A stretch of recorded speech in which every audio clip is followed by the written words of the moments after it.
വിദ്യാർത്ഥികാർ ചോദിച്ചപ്പോൾ അന്ന് അബൂ ഹനീഫ ഇമാമിനോട് കപ്പൽ ക്യാപ്റ്റൻ ഇല്ലാതെ നിയന്ത്രിക്കാൻ ആളില്ലാതെ വന്നു എന്നത് വിശ്വസിക്കാൻ പമ്പരവെട്ടികൾക്കേ സാധിക്കുകയുള്ളൂ എന്ന് അന്നത്തെ യുക്തിവാദികൾ പറഞ്ഞിരുന്നു എങ്കിൽ മുബ്തദീങ്ങളായി നമ്മുടെ മുന്നിലേക്ക് വന്ന യുക്തിവാദികൾ ആ മുതഅല്ലിമിനോട് ചോദിക്കുകയുണ്ടായി, നമുക്ക് ഒരു മണിക്കൂർ നല്ല സ്പീഡിൽ കാറിൽ യാത്ര ചെയ്താൽ അല്ലെങ്കിൽ ട്രെയിനിൽ യാത്ര ചെയ്താൽ പോകട്ടെ, വിമാനത്തിൽ യാത്ര ചെയ്താൽ പോലും ഏതാനും കിലോമീറ്ററുകളല്ലേ യാത്ര ചെയ്യാൻ പറ്റൂ. ഇത്രയും ദൂരം മുഹമ്മദ് നബി യാത്ര ചെയ്തു എന്ന് വിശ്വസിക്കാൻ ബുദ്ധിയുള്ളവർക്ക് സാധിക്കുമോ?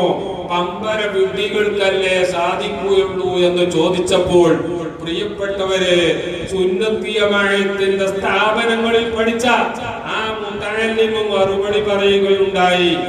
എന്നാൽ ഞാൻ നിങ്ങളോടൊരു ചോദ്യം ചോദിക്കട്ടെ. പ്രകാശം, അതിന്റെ വേഗത, ഇതൊക്കെ നിങ്ങൾ സ്കൂളിൽ പഠിച്ചിട്ടുണ്ടോ? ആ പുത്തൻ ചിന്താഗതിക്കാരൻ പറയുകയുണ്ടായി, ഞങ്ങൾ പഠിച്ചിട്ടുണ്ട്. പ്രകാശം എത്ര വേഗതയിൽ സഞ്ചരിക്കുന്നു എന്നാണ് നിങ്ങൾ പഠിച്ചത്? ഒരു സെക്കൻഡിൽ 3 ലക്ഷം കിലോമീറ്റർ സഞ്ചരിക്കും എന്ന് പഠിച്ചിട്ടുണ്ട്. ഭൂമിയിൽ നിന്ന് സൂര്യൻ എത്ര കിലോമീറ്റർ അകലെയാണ് എന്നാണ് നിങ്ങൾ പഠിച്ചത്? മുതഅല്ലിമ് രണ്ടാമത്തെ ചോദ്യം ചോദിച്ചു. അവൻ പറഞ്ഞു, സൂര്യൻ ഭൂമിയിൽ നിന്ന് 15 കോടി കിലോമീറ്റർ അകലെയാണ്. 15 കോടി കിലോമീറ്റർ അകലെയാണെന്നത് കയറ് പിടിച്ചോ മീറ്റർ പിടിച്ചോ ആരെങ്കിലും അളന്ന് തിട്ടപ്പെടുത്തിയതാണോ? ഇതുവരെ സൂര്യനിൽ ആരെങ്കിലും ചെന്നിട്ടുണ്ടോ? കയറിൽ ഒരു തല അവിടെ പിടിക്കാൻ, ഭൂമിയിൽ ഒരാൾ കയറിന്റെ തല ഇവിടെയും പിടിക്കാൻ ഇല്ല, ആരും പോയിട്ടില്ല. പിന്നെ എങ്ങനെയാണ് നിങ്ങൾക്ക് സൂര്യൻ 15 കോടി കിലോമീറ്റർ ദൂരെയാണ് എന്ന് മനസ്സിലായത്?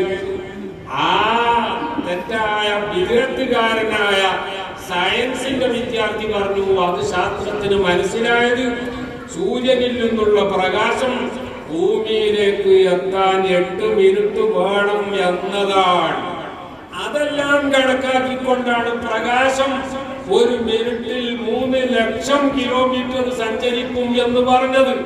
ഇവിടെ ആ മുതഅല്ലിമ് മുബ്തദിയായ ശാസ്ത്ര വിദ്യാർത്ഥിയോട് പറയുകയുണ്ടായി, ഇങ്ങനെയാണെങ്കിൽ അല്ലാഹുവിന്റെ റസൂല് ശാരീരികമായി തന്നെ മിഅ്റാജ് നടത്തി തിരിച്ചു വന്നു. ഇതിന് ആകെ എടുത്തത് രാത്രിയിലെ ഏതാനും മിനിറ്റുകളാണ് എന്ന് പറഞ്ഞെങ്കിൽ നിങ്ങൾ എന്തിനാണ് അത്